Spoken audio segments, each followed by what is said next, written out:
Everyone likes to make a good New Year's resolution on things they would do and all the bad habits they will be breaking. However, once the year begins to draw to a close, you realize that you are nowhere near all the good habits you said you would form, and it seems like the cycle just never ends. For some, you are just floating through life, and the person you've sworn is your future is always one step further from your reach. It must be good news to hear that you can still actualize your dreams and be the person you actually want to be. James Clear says this, and he answers more questions in his book, Atomic Habits. If you haven't gotten a hold of the book, you need to get it now and read it so you can finally break your endless cycle of not actualizing your goals. Follow through with today's video on Brainfield as we give a summary of Atomic Habits by James Clear. Number 1. The surprising power of atomic habits. Take a moment to picture a flight from New York to Los Angeles. You tweak the plane soon before takeoff by 3 degrees, or around 80 inches. If you continued to fly straight, you would arrive closer to Tijuana, Mexico than to Los Angeles, which was not your intended target. The same is true of our routines. Small adjustments to our routines have the power to drastically alter the course of our lives in ways that we won't even be aware of until many years from now, looking back, both positively and negatively. Your habits define you. A slight change in your daily habits can guide your life to a very different destination. Too frequently, we persuade ourselves that the only way to achieve whatever goal we have is to take huge action toward it. We anticipate that we will achieve some significant advancement or quantum leap that will draw admiration from others. However, it is the seemingly insignificant changes that eventually produce enormous change. Let's examine the math in more detail. A year of daily improvements of 1% will result in improvements of around 38 times. You'll be close to zero if you get just 1% worse each day for more than a year. Stress or negative self-talk are 2 examples of how your habits might work against you. Alternately, they could accumulate for you in the shape of knowledge, productivity, skills, and connections. Success is the product of daily habits, not once-in-a-lifetime transformations. Number 2. How your habits shape your identity, and vice versa. It's not you who needs to change your habits. You don't repeat the same poor habit for such a long time because you don't want to change. Rather, it's because your mechanism for change is flawed. Atomic habits are tiny routines and actions that add up over time to have minor but positive results. Some improvements rarely garner as much attention as significant ones, but it's our small, everyday choices and deeds that really count. Just as atoms are the building blocks of molecules, atomic habits are the building blocks of remarkable results. To modify behavior, there are 3 stages. The first layer consists of shifting results. The outcome, shedding that pound, finishing that book, and succeeding in the season. What you receive are the results. Your procedure is being changed by the second layer, how you act. The new exercise regimen, creating a daily reading schedule. And the third layer is changing your identity, what you believe, your perspectives on the world, and how you view other people and yourself. Most people concentrate on the results, but the greatest way to change your habits is to concentrate on the kind of person you want to become rather than the outcomes you desire. Your actions will alter organically when something you want in life becomes a part of who you are. Number 3. How to build better habits in 4 simple steps. The loop of habit is when something is done frequently enough to become automatic. It becomes a habit. In the end, we want our habits to provide the quickest solutions to the challenges in our lives.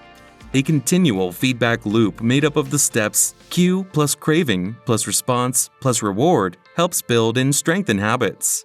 It's important to establish feedback loops that are constantly being improved if you want to establish habits that stick. So, how can we influence the habit loop to work for us? This book shows us the 4 laws that will guide us to do just that. The first law, make it obvious. Your existing habits are largely automatic, so much so that you aren't even aware of them.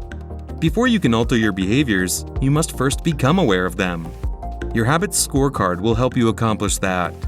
Put all your everyday actions on a scorecard for habits, from your waking moment until your last moment of sleep. Sort each behavior into positive, negative, or neutral categories based on whether it aids in your development into the person you want to be. We are simply observing what is happening in our daily lives at this point rather than trying to make any changes. Until you make the unconscious conscious, it will direct your life, and you will call it fate. Carl Jung. The second law, make it attractive. We act when we anticipate being rewarded. We are more inclined to repeat an action until it becomes a habit if it is gratifying.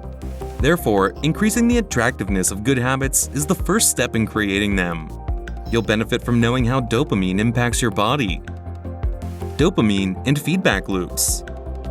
Dopamine is a neurotransmitter and hormone that influences our levels of motivation. When our dopamine levels increase, we are more driven to take action. Dopamine measurements enable researchers to precisely pinpoint the onset of a craving. Dopamine was formerly thought to be just associated with pleasure, but today we know it is essential for numerous neurological processes, including motivation, memory, learning, punishment, and voluntary movement. Gambling addicts have a dopamine spike right before they place a bet, not after they win. It is the craving that initially motivates us to act. Making our routines appealing is essential since what motivates us to behave is the hope of receiving something positive in return. You can employ a technique referred to as temptation bundling. By combining an action we must do with the one we love to do, the temptation bundling process makes a habit more alluring. For instance, you may combine exercising and your desire to watch Netflix, something you need to do. The psychology principle known as Premack's principle is applied in temptation bundling. More likely behaviors will reinforce less likely behaviors, according to the Premack principle, which was developed by Professor David Premack. In other words, even if you don't particularly relish performing some exercise, you'll become conditioned to do it because you get to do something else you really enjoy. The third law, make it easy. How much time does it really take to create a new habit? As a behavior is repeated, it develops into a habit and becomes increasingly automatic. Your brain adapts as you practice an activity in order to get better at it. Repetition has long been considered to be a highly effective method for creating habits, even before neuroscientists began studying the process in depth. Every time you repeat a habit, specific brain pathways connected to that habit are activated. So it is incorrect to frame habit formation in terms of time. The phrase should be phrased in terms of repetitions. Using the law of least effort to reduce friction. The less likely it is to occur, the more energy is required. To establish the habit of reading one page each day requires almost no effort. When they involve less effort, habits are more likely to form. There is more resistance between you and the intended result the bigger the impediment is. If going to the gym requires you to take a 20-minute detour, you most likely won't go to the gym.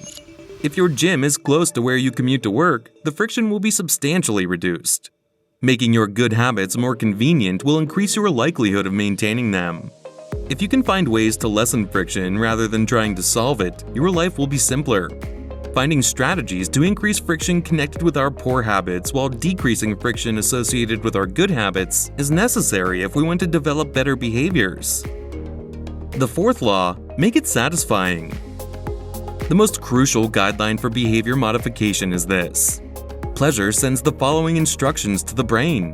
It feels great, let's do this again soon. When you enjoy something, your brain picks up that a certain behavior is valuable enough to remember and repeat. What is rewarded right away is repeated, avoiding what is promptly penalized. Your likelihood of performing the behavior the first time is increased by the first 3 laws of habit. This last rule makes it more likely that you'll continue the behavior in the future. When we engage in harmful habits, it's normal for us to feel good about our short-term results, but horrible about our long-term results. Contrarily, good habits have an unpleasant immediate effect, but a pleasurable long-term effect. Success in almost every sector requires a certain level of foregoing an immediate reward in favor of a longer-term one. It is preferable to add some short-term pleasure to the behaviors that will pay off in the long run, and some short-term discomfort to the behaviors that won't. How to maintain a daily routine of good habits? Even if it's in a little way, feeling successful is essential to making a habit stay. The sense of success is an indication that your practice has paid off, and that your efforts have been worthwhile. Making progress is pleasant, and you can track it with visual indicators like moving marbles, paper clips, or hairpins. These small wins add up over time. There you have it, viewers, the summary of Atomic Habits by James Clear.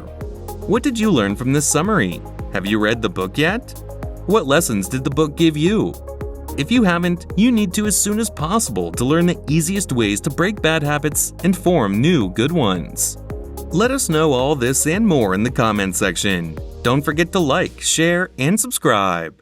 Till next time.